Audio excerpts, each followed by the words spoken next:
Claire. Hello, Julie. How Hello, are viewers. Yes, hello. Welcome to episode 2 of Vessel Vision. So we're going to talk about meditation. And please, do not leave. It's not like that. Promise you. It's not the Om Shanti Om. But could be if It could be. that's your thing. Exactly. So I think we decided that this would be a topic for today. Easter, just had Easter, which is the time of new life, new birth. It comes loaded sometimes with expectations from family about how we do that, and so the idea of worship, but also worship starts from a place of connecting to ourselves. So, and I think the last couple of weeks I've had some clients talking about, I can't meditate, very frustrated about it. And I'm like, well, what is your expectation? What are you trying to do or receive in the expectation? And I think a lot of people look at it as like something you have to learn to do if you're going to become spiritual. And so, like, if I can't meditate, well, I'm never going to connect to like my wise guides. I'm a loser on this spiritual journey because I can't meditate. And I think a lot of research has been done now, even in like the corporate world and all the way up to like C-suite executives. It's kind of a buzz thing, like, oh, meditation is proven to increase employee satisfaction, to increase productivity, to keep people at your business because they're happier there, and I've read a lot of that, and I've heard that on a lot of like entrepreneurial podcasts or whatever. People are coming around to this awareness that it's super important, but there are so many ways to meditate. And so I think when people are like, oh, meditation's really good for me, I should meditate. It's like, well, what are you even talking about? What do you Right. think meditation is? Right. So, Julie, what is meditation for you? Well, first of all, to reflect on what you're saying, that spin puts an achievement angle, like, we're going to be more productive. Okay, no. So, I mean, for me, it's like, this is not another tool for productivity. Like, maybe on the other side of it, there's more awareness and I'm more balanced. It could be a result of a Exactly. meditation practice, Exactly. but maybe Uh, not the reason for. exactly. And so I think, though, speaking for myself, I've been on that hamster wheel because in the past of like, this is what I need to do and I need to get better. I'm results oriented. So I'd like to be able to do it for 30 minutes or whatever, because that's how we have been somewhat programmed, right? Did I get an A on this? Am I the fastest? Can I do it the longest? Whatever. So my experience with meditation is circuitous for sure. I think it was about, I don't know, early 2000s. And I practiced going inward, and literally I had a lot of issues with anxiety and being in my body and just trying to the crazy work. I mean, I'm definitely addicted to working out. I mean, it was just a lot of powering through things. And so it's like, I would like to kind of find a sweeter, quieter place to reside in my body. So the first, I don't know, by the time I got to experience number 10, it's funny, I started feeling what felt like huge energy coming through me. And I could only explain it. And I said to Lynn Stark, who Claire and I both know through some, very interesting programs we've been a part of. I said to her, it feels like I'm holding a live wire and I got to throw the live wire down. And she was like, I don't even get what you're saying. So I couldn't explain it at the time. It must have been the beginning of me connecting to this higher energy, but I didn't understand it. And then soon thereafter, I do it once every, I don't know, 3 or 4 months. I start getting visions of things. Well, that I was like, no, okay, I am weird enough already. Like I cannot start getting visions of, women in tribes, like getting the marrow from the bones and stuff. I mean, I have stuff like that. So I found it to be really, it kind of scared me and it overwhelmed me. And so I dropped the live wire and stayed away from it.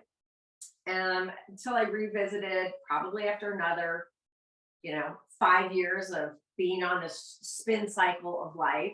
And I'm like, I'm going to have a mantra. I'm going to visualize a rose. I am open to receiving. I am open to receiving. At the time, I was struggling with anorexia. So I was not open to receiving anything. I was shut down. So, but I really needed to corral it. This is what I'm doing. And I dipped in and out of that for a while. And then 2000 and guess it was like 15 or 16, I heard a voice say to me, I started every day going to the gym basically. And I heard this, it was my higher self. So no one would be too alarmed, saying, you start every day as if you're preparing for battle. And then you find that you have battles throughout your day. What would it be like if you started your day preparing for peace? And I was like, it sounds a little scary to me. What are you suggesting? And it was like, try meditating, try being still and quiet with yourself for 30 days. Don't go to the gym. Don't. And so I was like, all right, challenge accepted. And that was kind of the beginning of a really beautiful practice that consumed so much of my time because it was such a sweet spot to be. I didn't move my body for I don't know how many years. And now I'm, doing a little yoga. I'm trying to find the balance of, I love connecting in this way, but I don't need it anymore. And now I need it. And it's not like I'm above that, but I have so much awareness. Like when I'm chopping up onions, I am just chopping up onions now. In the past, Claire, I'd cut up onions and be like, oh God, why'd they say that? That was kind of rude. I wish we wouldn't have done this. And then like, oh, 4 o'clock, what am I doing at 4 o'clock today? And I'm literally cutting onions with no awareness of what does the onion look like? What does the onion smell like? How does this knife feel in my hand? And that's a meditation, just being present to what is happening in your body, right? Without intrusive thoughts of what happened and what is coming. What happened, what is coming. So that was a very long answer. Claire? Yeah. I mean, and we've been friends for so much of that story. And so I've kind of gotten to see how your meditation practice has evolved, and that's been cool. My meditation practice is pretty different, some similarities. I've learned this about myself. I do sometimes get visuals. I'm just simply not a visual person. It's not how the world makes sense to me. I'm a words person, I'm an auditory person. Music, and I know you love music too. Honestly, I'm drawn back to this memory of my first day in high school choir. And I was a sophomore and I had not ever sung in a group that big before. So I was kind of overwhelmed, and it was like my first time in a public school. I had transferred from this tiny private school, and The director got everyone their part, right? Everyone has their part. And then she did this, and everyone sang their note at the same time, all these harmonious notes. And I had kind of what I would consider like a full body spiritual orgasm in a way. It was so overwhelming, and I met God in an instant. And for me, meditation can happen that way. These little epiphanies where the divine comes down, and or not even down. I don't even that came out because I've said that but in the past, but that doesn't feel in alignment now. But the divine comes and meets us right here because we are the divine, and the divine is within and without. And so for me, meditation is when we experience that magic. On the other hand, it's also the slow burn, the silence, being in nature. And from a physiological standpoint, when we slow the breath down, we bring the um, brain waves down to a state where we're now open. We're going beyond conscious thought, right? We're opening up the space for subconscious thought, for maybe that still small voice that you would consider your higher self to come through. We're listening. So for me, meditation is a lot of listening. And in the beginning, I did think it was the just like, okay, work really, really hard so you don't think about anything.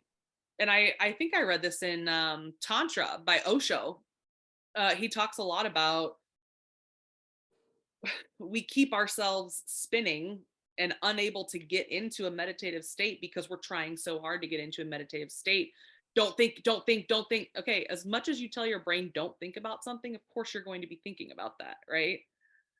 So it's about relaxing, slowing down the breath. And then, of course, just guided meditation is one of, for me, the most powerful tools of having someone else's voice kind of take you on a journey. And you and I love Richard Rudd. We're Gene Keys fans all day long. Richard Rudd has some of the most powerful transcendental guided meditation experiences I've ever encountered. Just because there's magic in the words, there's magic in people's resonant voice, there's all of that, the vibration. But meditation, like you're saying, can be whatever brings you into communion with God. And I still start my day with meditation. Sometimes it's reading meditatively if I've got poetry or a book that will make me think, that will open my heart, that will help me tap into these things that I wouldn't normally think about. Or I'm doing yoga. It's a moving meditation, right? We've been doing our dance parties on Thursdays. That's a meditation. You're showing up with your body as an offering, and letting the whatever vibrating, whatever is coming up, you're letting it just move through, offering it to God. So when people say, "Oh, I don't know how to meditate," I get it. It's like, but and it can be whatever you want it to be. So, Okay, beautiful. All right, so Claire is so eloquent and such a gifted speaker. I had this thought that to create a little bit of a bridge, you could literally, anytime you're not holding thoughts or just like, okay, imagine you could get into a state of meditation painting. All right. You don't even have to be a good painter. The beginning would be, what am I going to paint? Why am I even painting? I mean, it's not like I'm going to do anything with this. Okay. So it's awareness. What is my brain doing? Okay. Just bringing awareness to an endeavor, right? And I'm reflecting, sound does something clearly for you that shifts you right out of that mind. So I guess creating or exploring as individuals, how do you find yourself able or not easily able to enter a state of flow where those thoughts stop swirling. And Yes. so I was thinking about painting when you were talking, and sitting down with a piece of paper, okay? Because I'm going to enter a state of flow. So I don't know, you guys like markers, maybe someone else has pencils, maybe you hate, doing that, it's gardening for you, but I'm going to use this example, right? As if I am new to meditation. So first I'd sit down with this paper and I'd have these thoughts, right? I'm not a very good artist. It's like, oh, wonder what that's about, because everyone is actually a creator. Um, I'm kind of intimidated. I'm kind of, what is happening in my brain? I think so many of us go through life thinking we are that voice in our head. We're that voice. Yeah. So And can you talk a little bit more about like being the observer? Like, what does that okay, mean? okay, so I recently was working with someone who was saying, I can't meditate. I have so much trouble. And I said, all right, imagine you're viewing this family, let's pretend it's Easter, right? And it's the family Easter brunch. And you're observing, you don't know this family, and it's a two-way mirror, and you're just looking through the window and you're like seeing what's going on, and you're like, oh wow, there seems to be a lot of formality here. Ooh, a person, just crying because they lost the egg hunt. Wonder what that's about. Whatever it is, you're just observing. You're not attached. You're not emotionally hooked. You're not going, she shouldn't do that. Well, why does this always happen? Because you're just observing, right? And then I said to this person, now go and observe your family and see what's happening to you, what thoughts come in. To meditate is to be the person observing and the observee at the same time. So I am recognizing I am not my ego mind. I am not my thoughts. So, okay, Or right? emotions. It can work with emotions too. If you're feeling rage in your body, if we can observe that rage, then it's like, oh, I am not the rage. Right. And just having the awareness, right? Great. Like there's so much that happens that we're not tuned into. There's so many, what tapes are playing in your mind on a regular basis? Like, oh, I'm out of time. I got to get going. I got so much to do this week. The weather's kind of garbage, blah, blah, blah, blah, blah, blah, blah, blah, right? Hold on. How am I feeling? What's happening? So, bringing awareness, first of all, is kind of the first thing. So, to go back to the metaphor or whatever example I'm trying to make around painting, you just start brushing, flowing, but then all of a sudden you go, oh, shoot, that doesn't look very good. And you're like, oh, I'm thinking again, right? So it's being in that flow state where I'm aware of what's happening, right? Like I'm observing, I'm aware, and then I enter back in to freedom from whatever that ego mind is trying to create. So if you're sitting in meditation and you're like this, and it's like, I'm open to receiving, I'm open to receiving. And then I have this thought, it's just a matter of going, oh, I'm just having a thought again. Oh, not. But a lot of people go, oh, you suck at meditation. God, and it's like, okay, what is that? So to your point, Claire, meditation, I see it as being free from the egoic judgment, Striving. shoulds, all of that stuff. I mean, you can be in meditation riding a bike. You can be in meditation weeding your garden, right? Or Like coloring. That's why adult coloring books became so popular, and like Zentangle and all that. totally. So I think, this idea of meditation has become a really big thing, right? And people are like, oh, well, I like to meditate for 3 hours on the weekend. It's like, It's not something to aspire to, it's something to return to, because stillness exists. It's a matter of just observing what is keeping me from that stillness. That's all. So observing, observing, observing. So find your flow state. What is it? Is it singing? I love singing, Claire. Like, I love that idea for anyone as an easy place to start. Because you know what? If you're singing, pretty hard to be thinking. Yes. Pretty hard. You try it sometime. You know, Karaoke as meditation. I'm coining it. I'm doing it. do it.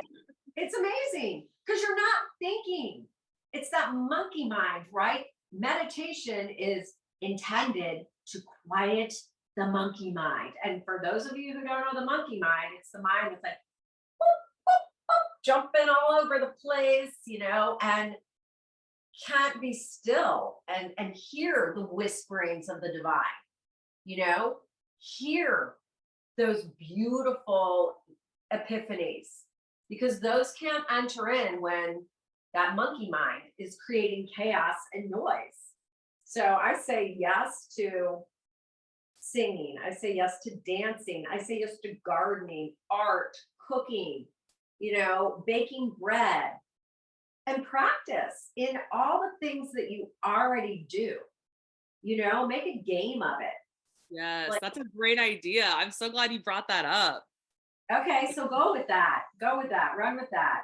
We don't have to, I think people think of like the meditation cushions and we're seated in lotus position with our legs crossed and we're doing this, which, like, by the way, just this mudra, super powerful. Oming is super powerful, right? So if you want to just give it a try, you don't have to be a yogi. You don't have to have some guru teach you how to do it. Literally just play with the sound, right? I love oming. It brings me back to center. But that challenge of like, can you meditatively do the dishes? Can I make my bed in a way that is honoring myself, honoring, okay, this just something to do and get done? I can look at it that way. Or is this an expression of love to myself because I love getting in my newly freshly made bed every night? The crisp sheets versus if it's all tangled. Again, this is just me. No judgment if you don't make your bed. um, but your mundane, I mean, driving. Can you imagine being fully present while you're driving? How many times have you driven somewhere and you're like, holy crap, here I am? What? Or you're not thinking and you drive somewhere that you always go and you're like, actually, I was supposed to be going to so and so's house. You like drive home. Right? Like, we zone out so much in the car. What would it look like to meditatively drive across town? Would that be silence? Right? And this is why it's different for all of us. And it depends on where we're at. Right now, I'm at a place where I'm doing this yoga training and mantra is blowing my freaking mind. Like, I've kind of dabbled with mantras in the past. Yes, they're very nice. But it has taken me to a whole new level. And so I've got mantras playing just kind of on repeat because that's what I need right now. Versus other times in my life where I like to drive in complete silence. That's meditative for me.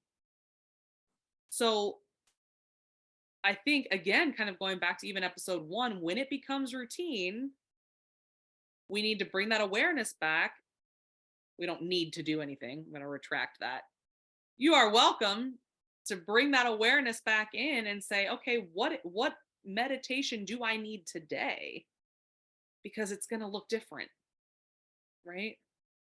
So I guess what I'm thinking right now, routine provides parameters, safety, structure, but it also is often doesn't require a lot of awareness, Right. doesn't require a lot of thoughtfulness. It becomes just sort of rote. and there's a disconnect in the rote. And so to take those routine tasks and bring that awareness, I guess I would also implore no judgment, right? Like just start super small. Like Play with it. I never even, what is this bottle of soap I'm using? Like, oh, this feels really good in my hand. Like, you smell the soap. God, I've never actually paid attention to what the soap smells like. And your mind might need to focus on what it smells like for a minute, focus on how it feels, right? Because it's probably been a long time since you really gave that level of, I'm going to say, awareness to doing the dishes, right? And your mind is going to go. It's going to go to the car ride home. And then you're like, oh, it's doing that again. And it's like, my hands are wet. Okay, my hands are wet. Just play in the experience of it and start noticing. There will be themes to the stuff that's interrupting you from connecting to yourself. Are the things whatever, or things, arguments you've had with loved ones? Like, are you replaying conversations? Are there things about money? I got bills for this. You're gonna have some themes, and those themes are such awesome points of entry for understanding what's hooking you, what's keeping you in this energetic entanglement that is blocking you from that divine flow. And don't judge them. You got them honest, okay? So whatever they are, if it's body shit, like, oh, I ate too much today, I should have gone to the gym, blah, blah, blah. Okay, what is that about, right? So all of our thoughts, if we pay attention, there are points of entry for understanding the noise that is either numbing us out, right? Or begging for attention. Yeah. It reminds me of those like time sheets where, if people are trying to help you be more efficient and more effective with your time, they tell you to track your time for a week. Just write down like what you're doing, and it shows you kind of what your priorities are, right? Your priorities are where you spend your time and your money and your energy. It's the same way with thoughts. It's like if we were able to track kind of the big, large categories of where our mental energy is going, then we could, like you were saying earlier, it gives us the freedom to then decide instead of our thoughts deciding for us. We have the awareness and, okay, do I want to jump back into this old story right now? Because I know what this looks like. I know how this road goes. Do I want to choose that today? And my husband and I had a little squabble a couple days ago, and I asked him to do the dishes. He didn't do the dishes, right? So he leaves for work before I come down, and I get into the kitchen and all the dishes are still out. And I was like, oh, I specifically asked him to do the dishes, and I had that moment. It came up. It was like, Claire, because I could, the tape was playing, right? Like, oh, he disrespected me, blah, blah, blah, blah, blah, right? And it was like, is this how I want to start my morning? Because how you start your morning does set a tone for the day, right? Do I want to send the text? Is this how I want it to go? And I went back and forth with myself, and I was like, yes, I do want to send the text. I did. And it was a rough morning. I mean, honestly, like energetically, it was draining. Did you want to send the text, or did your ego want to send the text? Oh, for sure, my ego. Yeah. My ego was very wounded, right? Yeah. It needed to be heard. So you know, and then you go, okay, I can judge myself for that, blah, blah, blah, blah, blah, blah, blah. But instead of doing that, I can just kind of laugh about it and say, like, well, I made the choice. Like, I made this choice. All right. Maybe And next time I won't make that choice. yeah, well, here's something I used for a while when I found myself getting in a lot of squabbles. It was with my second husband. Yes, there were two. Um, and I mean, all of the stuff, right? He's not recognizing what I'm bringing to the table. He's not paying attention to me. And that, I mean, there are many topics there, but this worked for me because I wanted to send texts, you know, I wanted to like leave some notes, make some phone calls. Like, we need to talk about this. We need to talk about this. Well, first of all, we needed to talk about it because I didn't like how I was feeling. Okay. I just didn't like how I was feeling. So I gotta throw it back at you. I gotta throw it at you. I don't want this sitting in here. So I'm gonna externalize that. So I often was not going, oh, I don't like how this feels. I was just like, oh yeah, okay, all right, Reactive. right. So first of all, I was able finally to bring awareness to this is what I'm feeling. This is what, whether I'm feeling disrespected, I'm feeling abandoned, whatever it is. And then I can ask myself the question, okay, am I really being abandoned right now? When's the first time I felt abandoned? And oh God, my parents actually like left me somewhere and forgot about me, right? And so my reaction to this situation, well, yeah, you know, you kind of, it's really not all that big. My reaction is a lot bigger than the situation. But without that awareness of, first of all, what exactly am I feeling other than fuck you, motherfucker, right? I would send these texts, make these phone calls, leave these notes. And finally, one day, I broke it down to this, and I've shared this with people, and I think they found it helpful. I asked myself the question, is what I'm about to do or say going to get me closer to my desired outcome or further away? Now, you got to know what your desired outcome is. So I'd be like, well, I really want us to just kind of have a good time tonight. It's Friday, and I'm thinking it's 12:15. If I send this text right now, seems pretty unlikely that we're going to be connected tonight and have fun tonight.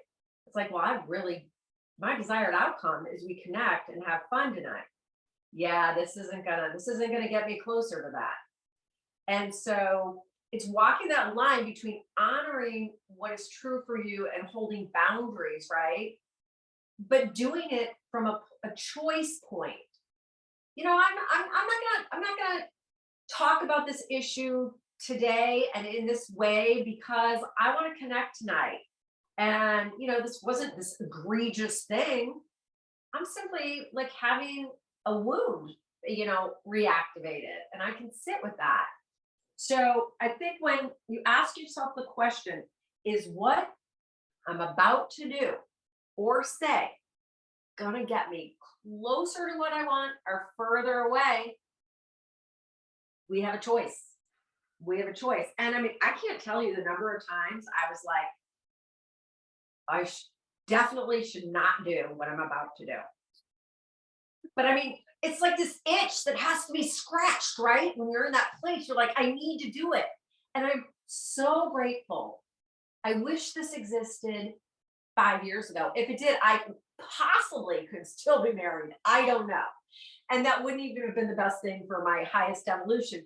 But I cannot tell you the number of texts I sent that I'm like, ah, man, and now you just go, undo send. Right. Right. Take it away. Lucky kids these days. Oh my God. You know, so we just, Yes. Yes. it's freaking hot potato. I mean, when we send those texts, I don't feel good. You take it. And then it's like, yeah, I don't want your stuff either. You take it. And it's like, huh. So I don't know.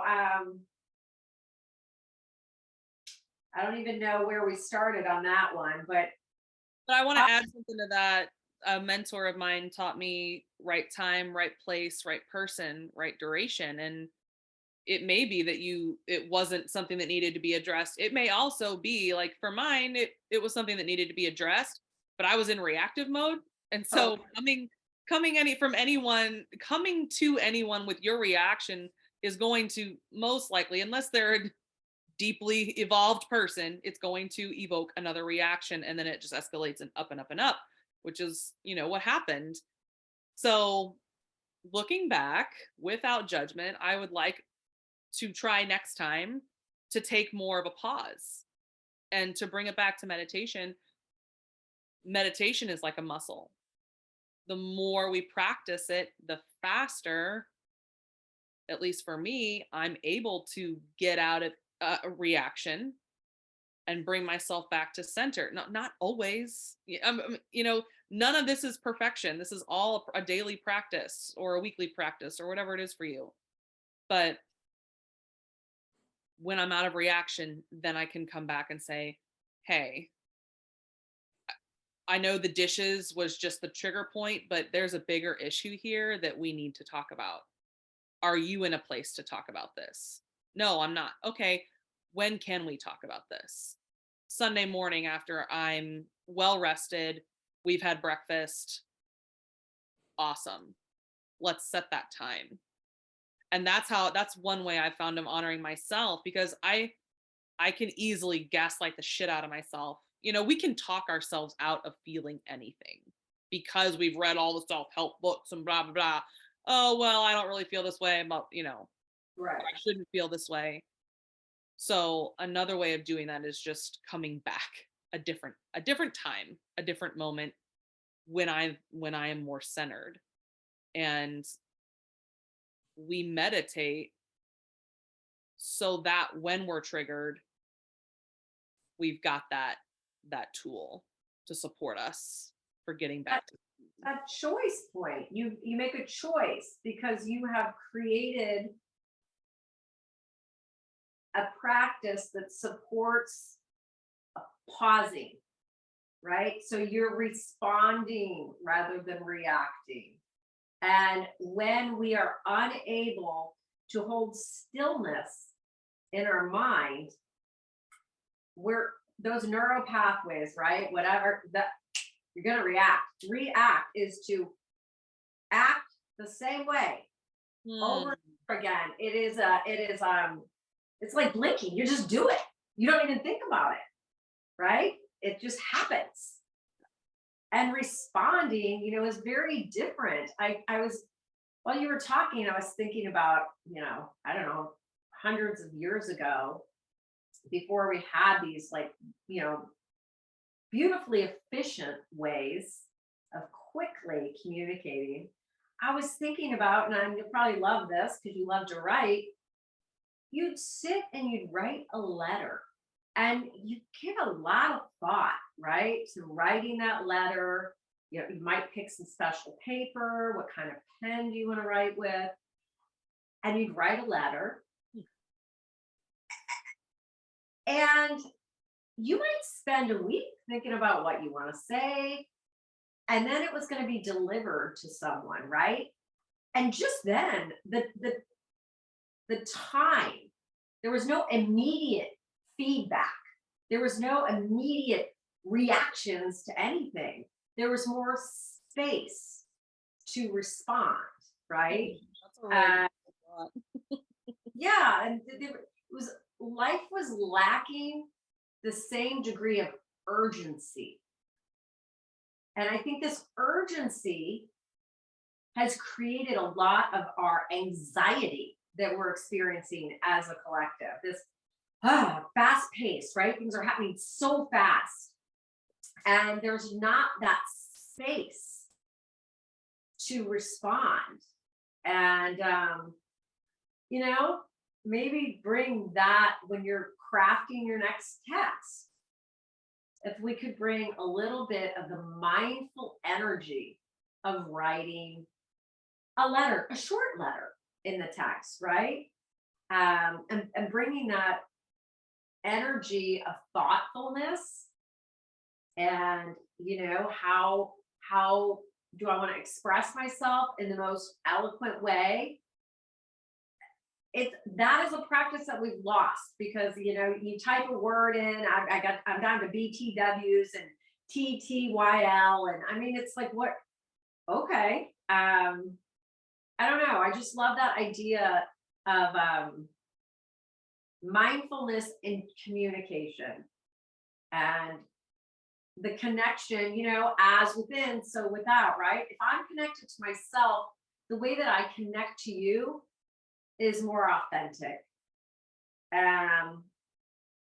Yes. And everyone knows the difference between conversating with a present person versus a non-present person. Oh, absolutely. You can see it in their eyes, even in just like people who like really make eye contact when you're talking, and Right. who have their phone out. I did just get my phone out because I wanted to read this quote, because what you're saying reminds me of something I saw today on this account that I love. And it made me pause in my scrolling. So there you go. That's good. When there's a sense of urgency tied to anything important in your life, slow down. So it's almost like letting the urgency be the little flag. It's like, oh, where am I feeling urgency? Okay, wait, whoa. Pause. Ask yourself, what would happen if I let go a little bit and let this unfold on a timeline out of my control? What is the rush? Is there a fear or a wound driving me? Am I operating out of fear or out of trust? Deep breaths. Nature has her own timelines. And if we live in accordance to this truth, all that's left is surrender. The medicine is in slowing down and letting go of control so the real magic can unfold. If you have to force something or feel that it's slipping away unless you anxiously grasp it or cling tightly, consider that it isn't meant to be yours. You will never truly be alone. You are deeply loved and held by spirit and the elements. May you find safety in your surroundings and within your surrender today. Oh, that's so beautiful. But I loved that, like, really, because the urgency is real for me. I'm a speed racer in a lot of things in my life. So letting the Yeah. urgency be the red flag. Yes. Yes. And that I think is, to bring it back to that meditation, right? It's just for a moment stepping out of the urgency, for a moment bringing awareness to where my mind goes unconsciously, for a moment returning to the breath, right? And it's just that. It's just a practice of noticing. It's a practice of awareness. Um, Change where the whole day. Right. And how does my body feel? Let's start there. How do these socks feel? How do my shoes feel?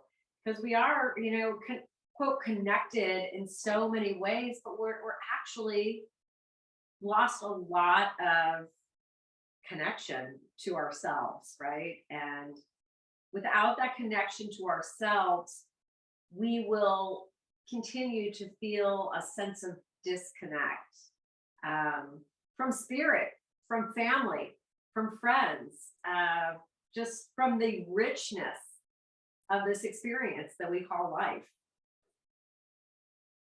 You Curtain. know, we're done. That was such a mic drop. I would love any listeners, if you've got favorite ways of meditating, any profound meditation experiences that you've had. We'd love to hear about them in the comments. Yes, yes, yes. Yeah, play around. Have fun with it. It's not all so serious. We're here to play and enjoy. So find ways in which you're celebrating the art of living, right? So thank you, Claire. Thank you for this conversation. And thank you to who's ever watching today. Like, what do they say? Like, share, subscribe, comment, blah, blah, blah, blah, blah, blah, blah, blah, blah. All the Share our things. shit if you like it. Yeah. So thank you for joining us. And Claire, love you, my friend. Love you all. All right. See you next time.